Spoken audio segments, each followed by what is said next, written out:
Welcome back to me reading Little Women out loud for the first time ever in my whole entire life. And it's such a cute and endearing little book. And I just read a chapter called Calls, where Amy dragged Joe around to do house calls. I guess that was a thing back in the day.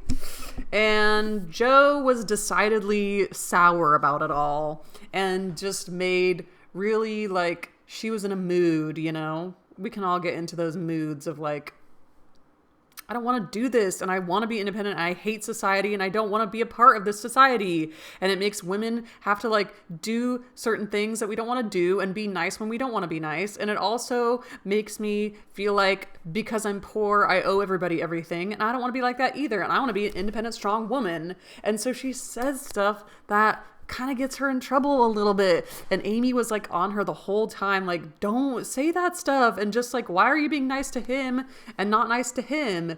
And she's like, because that guy sucks and this guy's nice. And I'm going to be nice to people who are nice. And I'm not going to be nice to people who are not nice. And then she doesn't like Aunt March, and Aunt Carol are plotting something. And I just got the impression, I mean, I kind of know what happens, but that they're going to do something really nice for Amy because she's a nice, sweet girl and she knows French. And Joe decidedly hates French. You know, she's just being out. She's not I don't like French. She's French sucks. You know, it's she's really in your face about, you know, not liking what she doesn't like. So, and then I just got off the phone with a friend and it felt very much like a house, a obligatory call of so how are you? Good. What are you up to? Okay. Just checking in. And then I got into a mood oh, these calls, why does it feel so forced? And, you know, not that people have to call because they have something they want to talk about, but I don't know. I get Joe sometimes. Obviously, I want to hear from my friends and talk to my friends. Obviously. Whoa. Let's read chapter 30 called Consequences. Now we're going to hear the consequences of Joe's maybe rash and brusque. I don't feel like I'm saying that right. It's French. Brusque.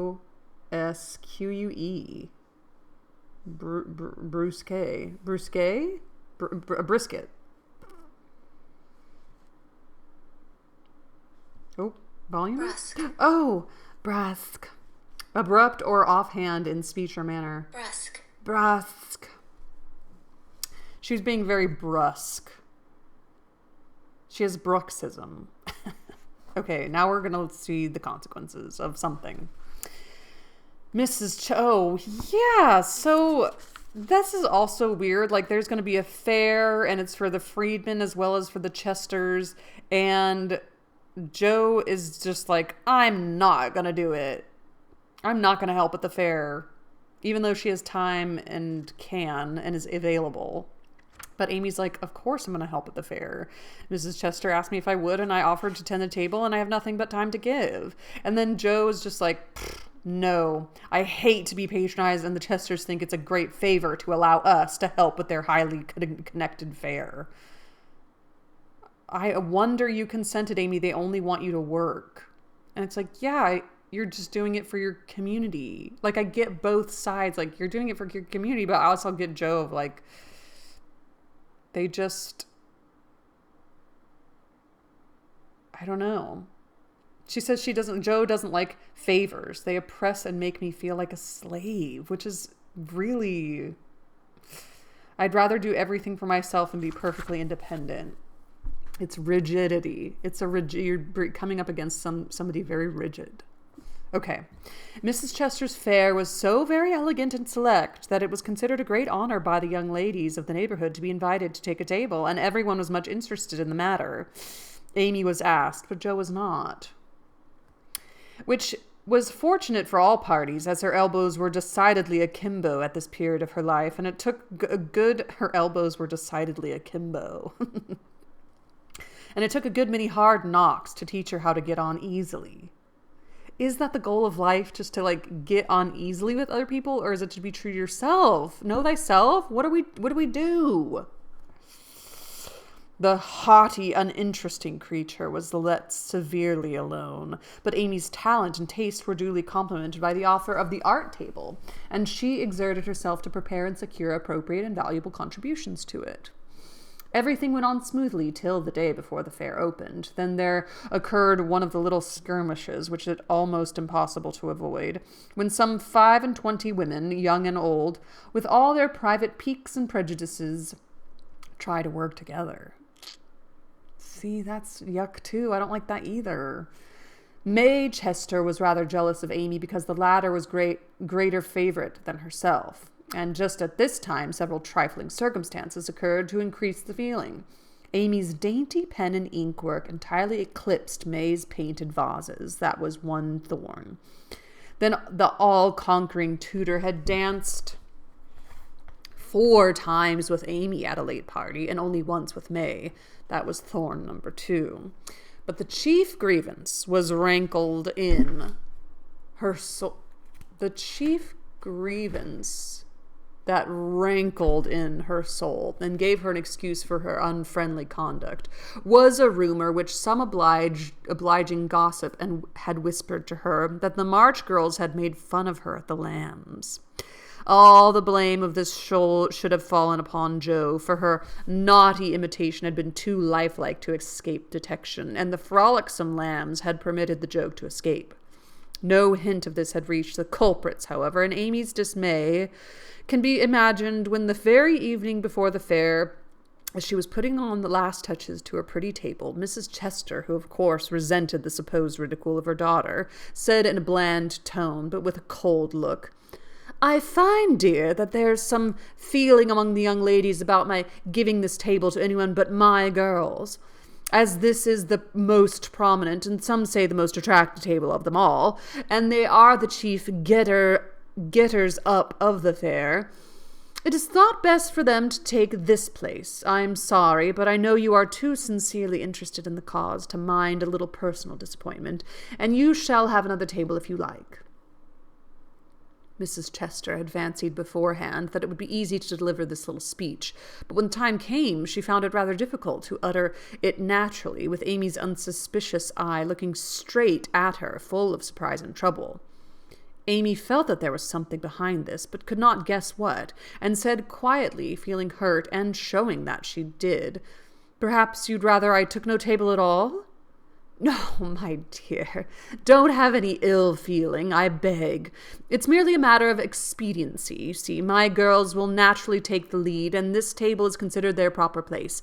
I think it very appropriate to you, and feel very grateful for your efforts to make it so pretty, but we must give up our private wishes, of course, and I will see that you have a good place elsewhere. Wouldn't you like the flower table?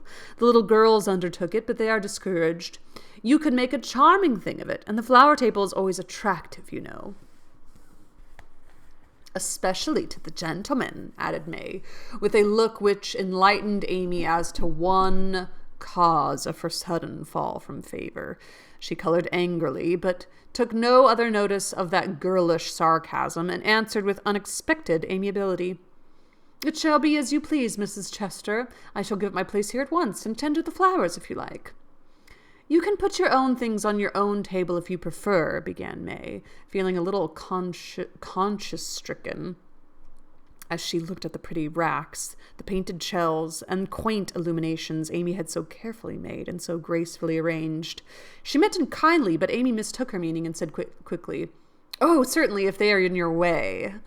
And sweeping her contributions into her apron, pell-mell, she walked off, feeling that herself and her works of art are being insulted past forgiveness. "Now she's mad. Oh dear, I wish I hadn't asked you to speak, Mamma," said May, looking disconsolately at the empty spaces on her table. "Girls' quarrels are soon over," returned her mother, feeling a trifle ashamed of her own part in this one, as well as she might. The little girls hailed Amy as her treasures with delight, which cordial reception somewhat soothed her perturbed spirit, and she fell to work, determined to succeed florally, if she could, not artistically. But everything seemed against her. It was late and she was tired. Everyone was too busy with their own affairs to help her, and the little girls were only hindrances, for the dears fussed and chattered like so many magpies, making a great deal of confusion in their artless efforts to preserve the most perfect order. The evergreen arch wouldn't stay firm after she got it up, but wiggled and threatened to tumble down on her head when the hanging baskets were filled. Her best tile got a splash of water, which left a sepia tear on the Cupid's cheek. She bruised her hands with hammering. She got cold working in a draught, which last affliction filled her with apprehensions for the morrow. Any girl reader who has suffered like afflictions will sympathize with poor Amy and wish her well through with her task. We do wish her well. We do wish her well through her task. There was great indignation at home when she told her story that evening. Her mother said it was a shame, but told her she had done right.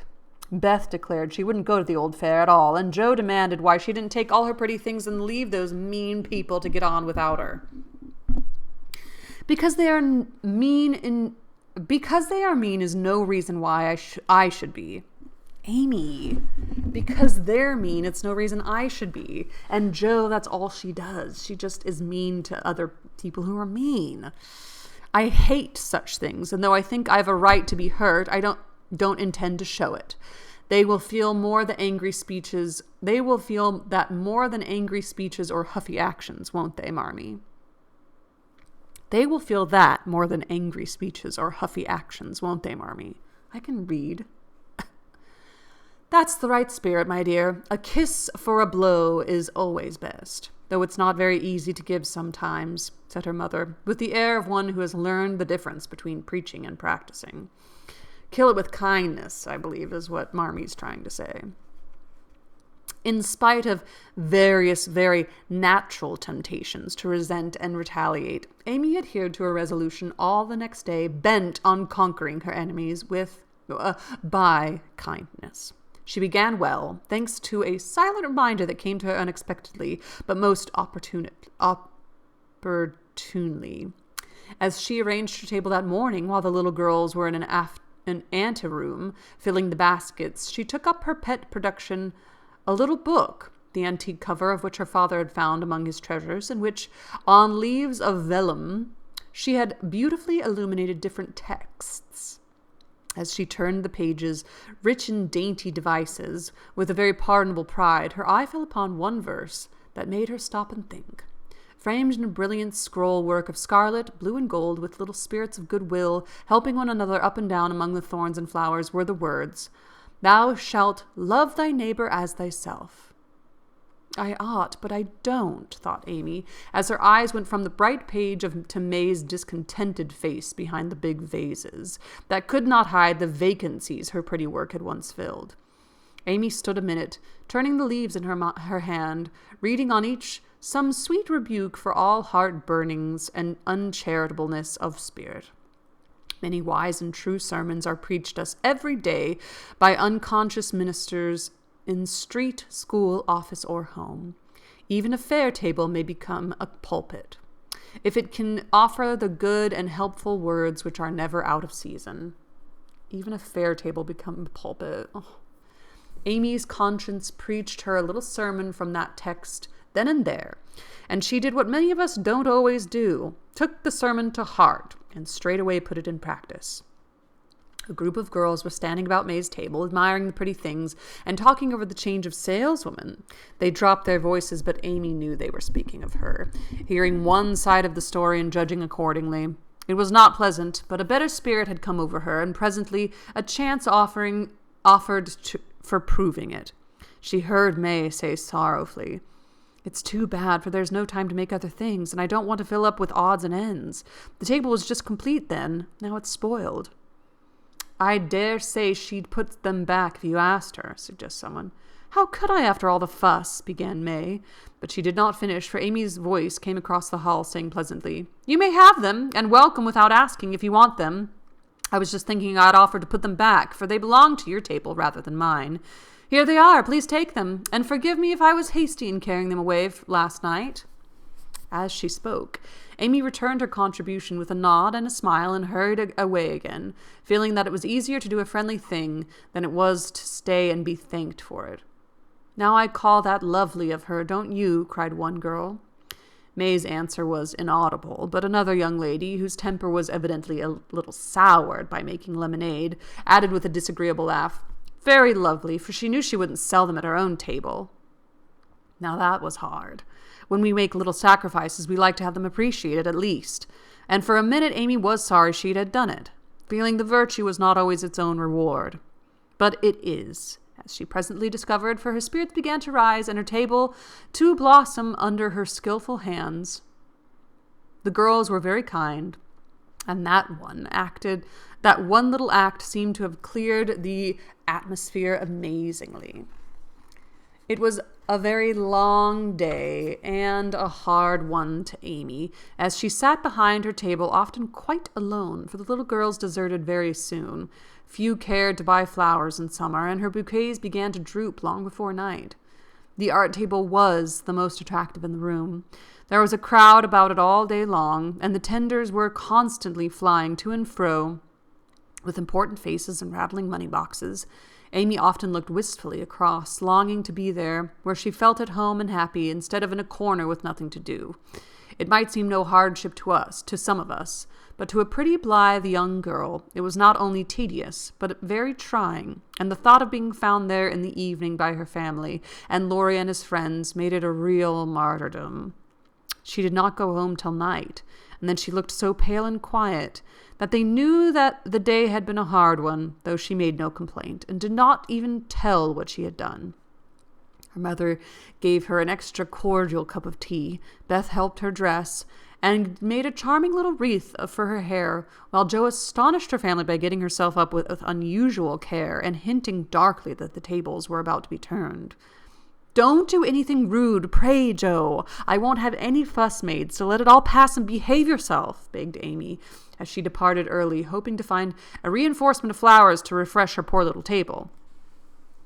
I merely intend to make myself entrancingly agreeable to everyone I know, and to keep them in your corner as long as possible. Teddy and his boys will lend a hand, and we'll have a good time yet," returned Jo, leaning over the gate to watch for Laurie. Presently, the familiar tramp was heard in the dusk, and she ran out to meet him. "Is that my boy?" "As sure as this is my girl," and Laurie tucked her hand under his arm with the air of a man whose every wish was gratified. "Oh, Teddy, such doings!" And Jo told Amy's wrongs with sisterly zeal. "A flock of our fellows are going to drive over by and by, and I'll be hanged if I don't make them buy every flower she's got, and camp down before her table afterward," said Laurie, espousing her cause with warmth. "The flowers are not at all nice," Amy says, "and the fresh ones may not arrive in time. I don't wish to be unjust or suspicious, but I shouldn't wonder if they never came at all. When people do one mean thing, they are very likely to do another," observed Jo in a disgusted tone. "Didn't Hayes give you the best of our gardens? I told him to." "I didn't know that. He forgot, I suppose. And as your grandpa was poorly, I didn't like to worry him by asking, though I did want some." "Now, Jo, how could you think there was any need of asking?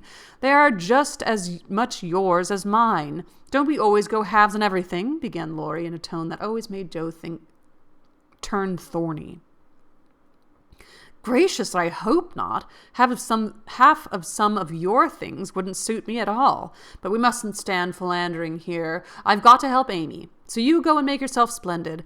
And if you'll be so very kind as to let the Hayes take a few nice flowers up to the hall, I'll bless you forever."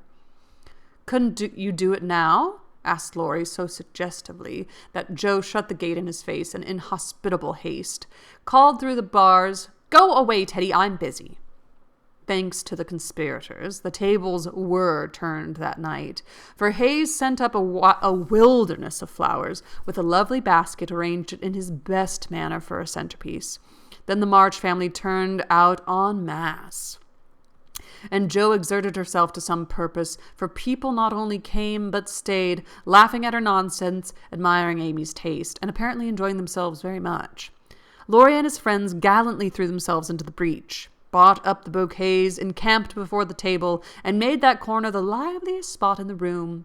Amy was in her element now, and out of gratitude, if nothing more, was as sprightly and gracious as possible, coming to the conclusion about that time that virtue was its own reward after all.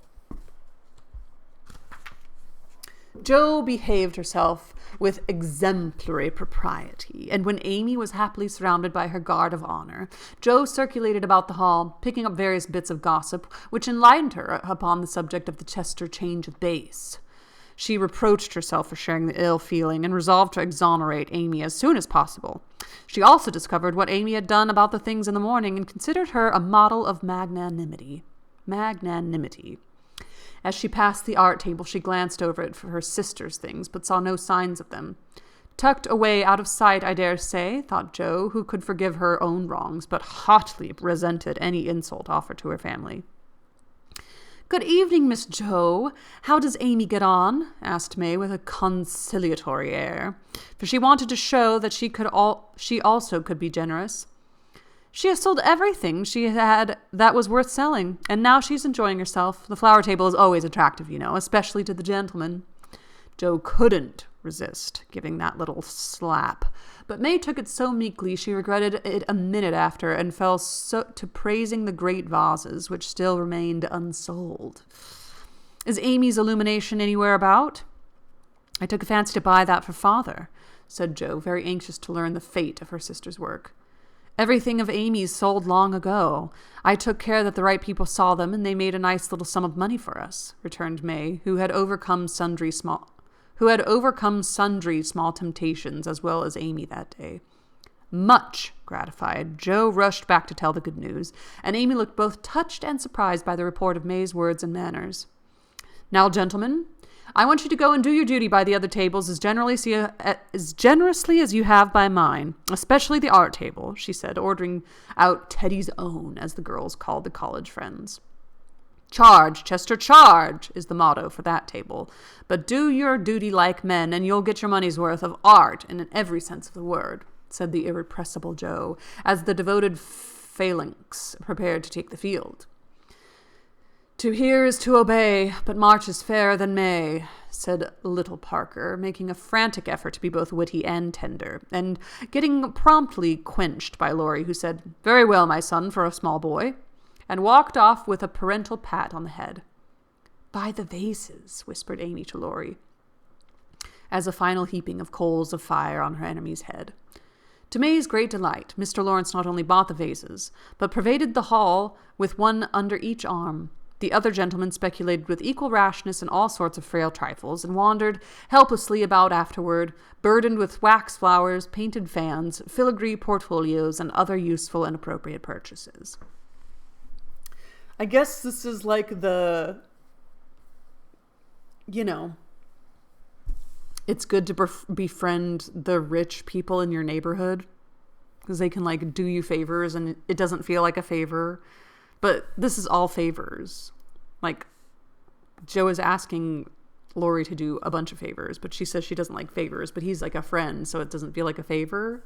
But she's technically befriending the rich kid in town and then having him buy up things and do her bidding.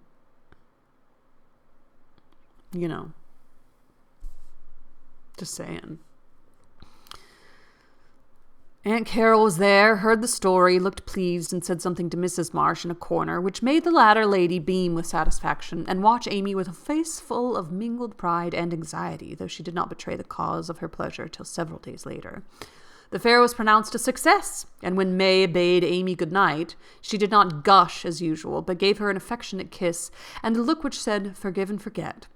That satisfied Amy, and when she got home found the vases paraded on the parlor chimney-piece with great bouquet in each, the reward of merit for a magnanimous march, as Laurie announced with a flourish. You've a deal more principle and generosity and nobleness of character than I ever gave you credit for, Amy. You behaved sweetly, and I respect you with all my heart," said Jo warmly, as they brushed their hair together late that night. "Yes, we all do, and love her for being so ready to forgive. It must have been dreadfully hard, after working so long and setting your heart on selling your own pretty things. I don't believe I could have done it as kindly as you did," added Beth from her pillow. Beth. "Why, girls, you needn't praise me so. I only did as I'd be done by." What? "I only did as I'd be done by." Well, there's a really big buck right outside my window.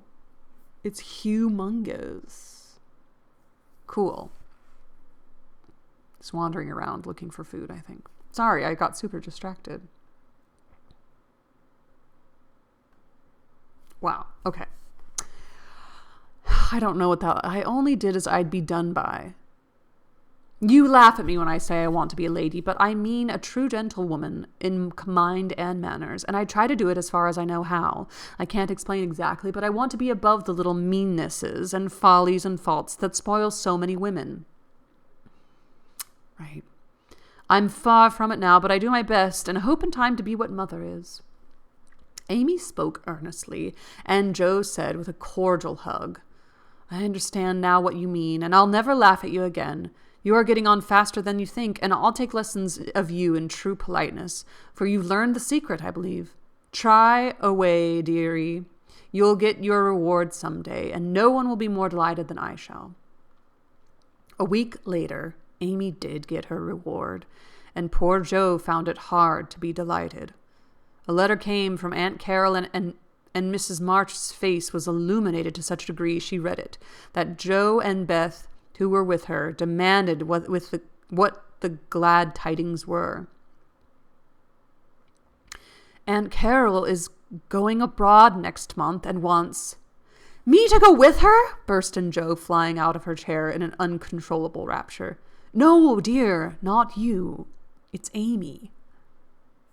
"Oh, Mother, she's too young. It's my turn first. I've wanted it so long.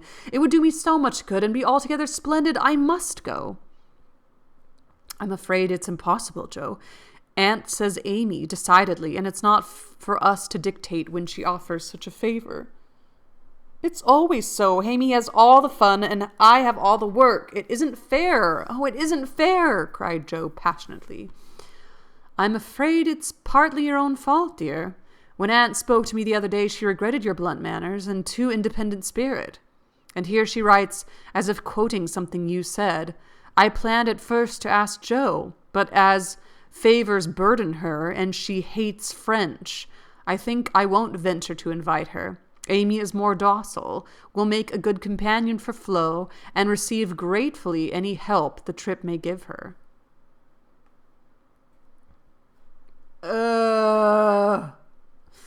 Oh, my tongue, my abominable tongue. Why can't I learn to keep it quiet? Groaned Jo, remembering words which had been her undoing. When she had heard the explanation of the quoted phrases, Mrs. March said sorrowfully, "I wish you could have gone, but there is no hope of it this time. So try to bear it cheerfully, and don't sadden Amy's pleasure by reproaches or regrets." "I'll try," said Jo, winking hard, as she knelt down to pick up the basket she had joyfully upset. "I'll take a leaf out of her book and try not only to seem glad, but to be so and not grudge her 1 minute of happiness. But it won't be easy, for it's the dreadful disappointment." And poor Jo bedewed the little fat pinchen she held with several very bitter tears. You just wish you could, go back in time. It's such a universal experience. I just want to go back in time and not say that one stupid thing that I was just, in a mood. It's infuriating. "Jo, dear, I'm very selfish, but I couldn't spare you, and I'm glad you ain't going quite yet," whispered Beth, embracing her basket and all, with such a clinging touch and loving face that Jo felt comforted in spite of the sharp regret that made her want to box her own ears and humbly beg Aunt Carol to burden her with this favor and see how gratefully she would bear it. By the time Amy came in, Jo was able to take her part in the family jubilation, not quite as heartily as usual, perhaps, but without repinings at Amy's good fortune. The young lady herself received the news as tidings of great joy, went about in a solemn sort of rapture, and began to sort her colors and pack her pencils that evening, leaving such trifles as clothes, money, and passports to those less absorbed in visions of art than herself. "It isn't a mere pleasure trip to me, girls," she said impressively, as she scraped her best palette. "It will decide my career, for if I have any genius, I shall find it out in Rome, and will do something to prove it." "Suppose you haven't," said Jo, sewing away with red eyes as the new collars which were to be handed over to Amy. "Then I shall come home and teach drawing for my living," replied this aspirant for fame with philosophic composure. But she made a wry face at the prospect and scratched away at her palettes as if bent on vigorous measures before she gave up her hopes. "Wow," Jo said. "Yeah, what if you suck, though?" "No, you won't. You hate hard work, and you'll marry some rich man and come home to sit in the lap of luxury all your days," said Jo. "Your predictions sometimes come to pass, but I don't believe that one will. I'm sure I wish it would, for if I can't be an artist myself, I should like to be able to help those who are," said Amy, smiling, as if the part of Lady Bountiful would suit her better than that of poor drawing teacher. Said Jo with a sigh. "If you wish it, you'll have it, for your wishes are always granted, and mine never." Come on, Jo." "Would you like to go?" asked Amy, thoughtfully flattening her nose with her knife. "Rather. Well, in a year or two I'll send for you, and we'll dig in the forum for relics and carry out all the plans we've made so many times." "Thank you. I'll remind you of your promise when that joyful day comes, if it ever does," returned Jo, accepting the vague but magnificent offer as gratefully as she could.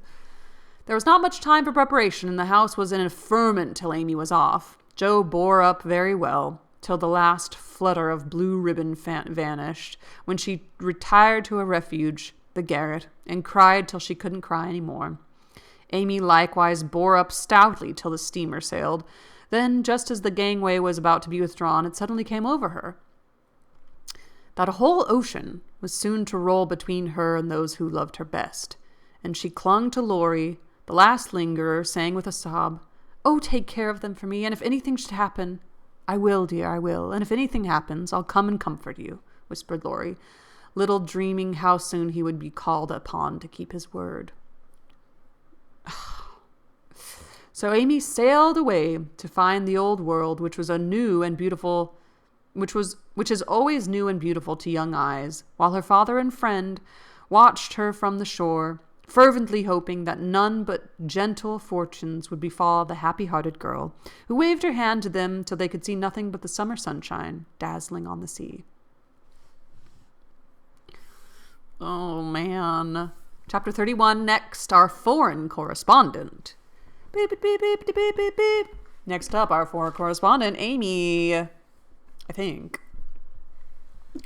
Wow, this really is like the life of women. It's really hard to learn that lesson when you're trying on, identities. This is like that same time of life where like you're just trying something on, and it does come with like consequences, like deep consequences that shape your whole, this is going to shape Amy and Jo's whole life. Like Jo saying that in front of her aunts changed her whole entire fortune. She can't go abroad now.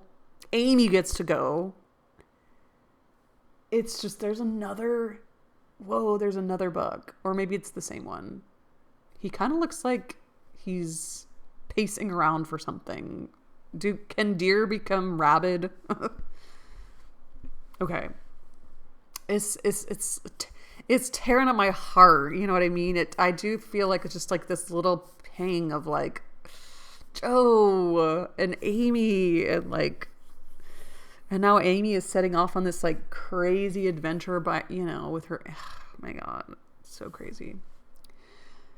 Oh, reading. Art mimics life, life mimics art. Ugh, this is just cool. Reading just makes you feel stuff, Happy reading to you all, and ta-ta.